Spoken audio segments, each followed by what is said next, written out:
By the way, because I really like you folks to get the opportunity to talk to these Hall of Famers and perhaps future Hall of Famers, and if you'll come right over there and just put your hand up, I'll walk over to you and you can do that. Now, we were talking about this when you were on my podcast recently. With all that hype and all that reach, you could make, in my opinion, some of your fights a little easier, but you don't. But it's what makes you so appealing to boxing fans and networks. Talk about, how would you describe the Fundora style?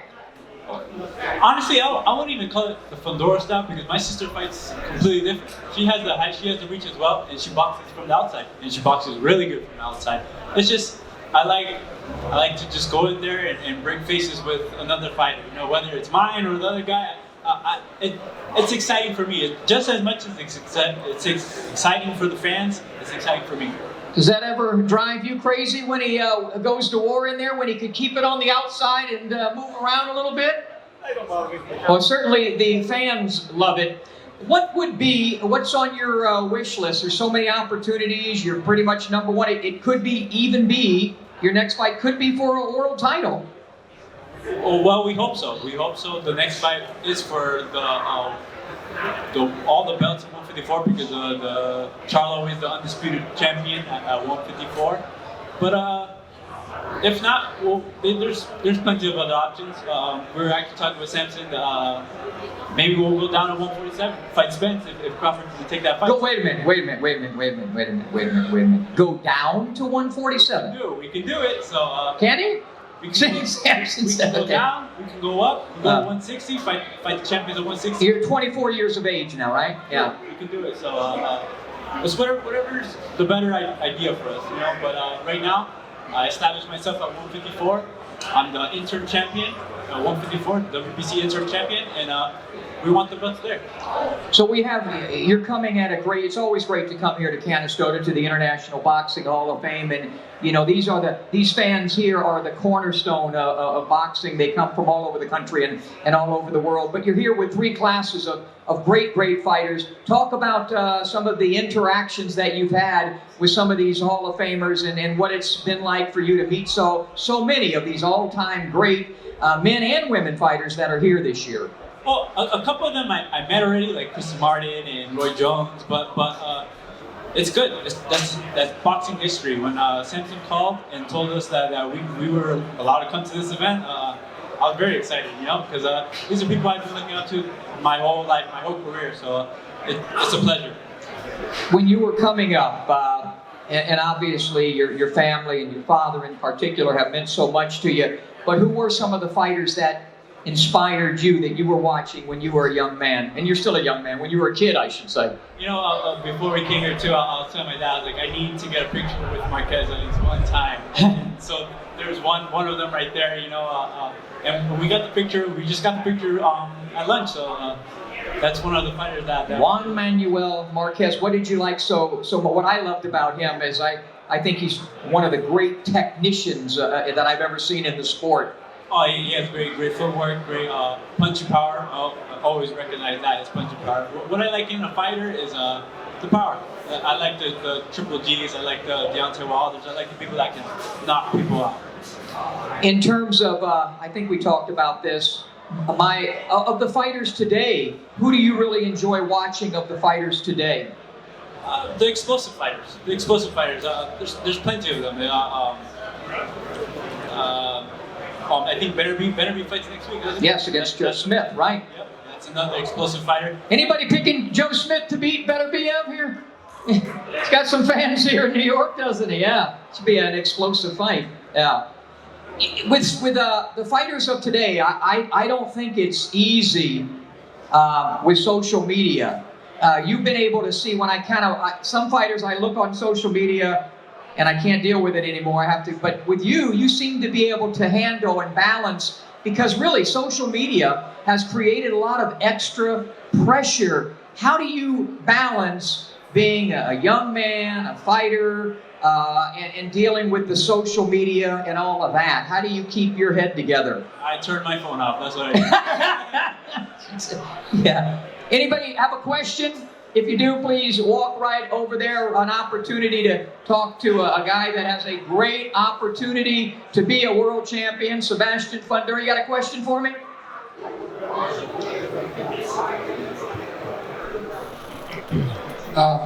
I like the fact that you did take that knee when you took it, because when you got back up, like you said, you got the stoppage. So I thought it was you. I thought you really did that on purpose, you know, to get your mind back together, and then you went in and you finished it. But with the reach, with the height, you do get a lot of shorter opponents, and without the, you know, is that really difficult for you when you really want to, you know, get in and dig? I feel like, especially with my uppercuts, the face is right there. I don't really have to. They come straight to it. It's like a magnet for the face. Those uppercuts. So it's that's why I feel comfortable as fighting close range. I feel like my punches land more, and even if I get hit in the trade-off, that's fine as long as I know my punches land and I feel they land harder. So whatever works for that fight, and that usually works for me. So It's a great question, though. I remember the late, great Hall of Fame trainer Angelo Dundee once told me to accentuate the positive. If you're short, go shorter, which is very impossible for me to do. But if you're tall, go taller. But that was a good question because you've never faced anybody even close to your height. No, never. I think the closest was 6'2", but that's 4 inches shorter. So who have you and your father and Samson spoken about perhaps 2 or 3 opponents over the next few years that we can expect you to share the squared circle with? Well, definitely the champion right now in the division, Charlo. I would like to, if not the next fight, then the fight after that. But anybody. We have a couple 147s coming up to 154 as well, so maybe a couple of those fighters. What's your walking around weight? I'm probably walking at 161, 160 right now, so nothing heavy. Well, you mentioned Charlo. How would you envision a matchup with him? Explosive. He's another heavy hitter, but I like to think of myself as a heavy hitter too. But I think it'll be a great fight, a fan-friendly fight. Talk about a little bit about your sister and what week. You know, the women are now being inducted here in Canastota, and we have so many great fighters that will induct over the next couple of days. Christy Martin and Layla Ali and Ann Wolf, and just so many. Holly Holm and Regina Halmick. Talk about your sister and tell us a little bit about her career. I think well, there's 6 of us. There's 6 siblings between me. 6 Fundoras running around? Okay. 6 little Fundoras. Congratulations, Dad. And I think she's the best. She's the best out of all of us. Really? I really think so. Why so? She just has it all. She can box, she can bang, she hits hard. She's been knocking out these girls. I think she has 3 knockouts her last 3 fights. So she's really good, really good. Something to look out for, especially in women's boxing. Oh, she's a real deal. Talk about how you balance your life. I mentioned that when I watch you from afar, and I've talked to Samson a little bit about you, really seem to keep yourself together. What do you do when you're not training? Well, I just hang out with my family. We do karaoke. Don't ask me to sing. Okay, oh, no. Hold it. If I cue up some Bon Jovi, are you ready to live on a prayer? No? We do that. We did roller skating for a little bit, but that's a little bit too dangerous. We bowl. Just normal family things. Go biking, hiking, stuff like that. Active things though. Talk about the relationship with your father and what he has meant to you as a fighter and then more importantly as a human being. Well, he's definitely a role model to me, but other than that, he's practically my best friend. That's all. The only person besides my sisters that I see all the time is my father. So we're always talking about everything. Yeah. Any questions? If you have one, get over there because we're going to get ready for the fist casting. So I'm going to ask you something that I ask somebody else that Samson will be familiar with. A guy named Manny Pacquiao. I remember when I first had Manny on my show, I asked him, what are your goals in this sport? And typically a fighter will say, oh, I want a belt. I want to win a title. But Manny had a different answer, but I'm going to ask you, what are your goals in boxing? Well, of course, it's to get a belt, but I have one already. So the trend right now in boxing, it seems, is to become undisputed. Mm-hmm. And that's something I've been thinking about for the past, my whole professional career, actually. And I want to do that. But after that, if my body lets me, I'll keep moving up on weight classes just to win different divisions. And I want to ask you this. You talked about even going down to the welterweight division. But where do you envision that you will finish up? You're 24 years of age with all that height.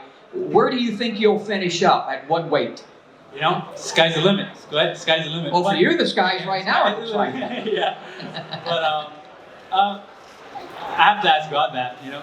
We'll see. Right now, I'm comfortable at this weight, but maybe next year, I won't be even fighting at super welter. I'll be fighting at super middle. Yeah. So we'll see. You mentioned your faith. You mentioned God, and Roy Jones was just up here talking about that. I call fighters the most common and uncommon of all athletes because you play football, basketball, baseball, hockey, but you don't play boxing. Talk about some of the intangibles. Talk about your faith and what that spirituality means to Sebastian Fundora. Well, I don't really go to church or anything like that, but my dad always talks about God with me, and it's more of a family study type of thing, and it's just something in my beliefs. I don't spread the word of God or anything like that, but I do have faith in Him and everything. And before every fight, we pray, and it's just a ritual that we do. I wear 2 rosaries before my fight as well, and it's just something, small things that we do between us. Yeah. Well, I tell you what, I enjoyed having you on the program. We're really thrilled to have you here with us in Canastota. But I will ask you, because I may end up having to do an in-ring interview with you someday, I would like you to stop growing, if you will, because it's hard way up like that. Ladies and gentlemen, please give it up for a young man destined to be a world champion, Sebastian Fundora. Ladies and gentlemen. Thank you so much for watching this video, and make sure to subscribe for more videos of your favorite fighters over here on Fight Up TV, and give us a follow online as well at Fight Up TV on Twitter and on Instagram. We appreciate it, guys.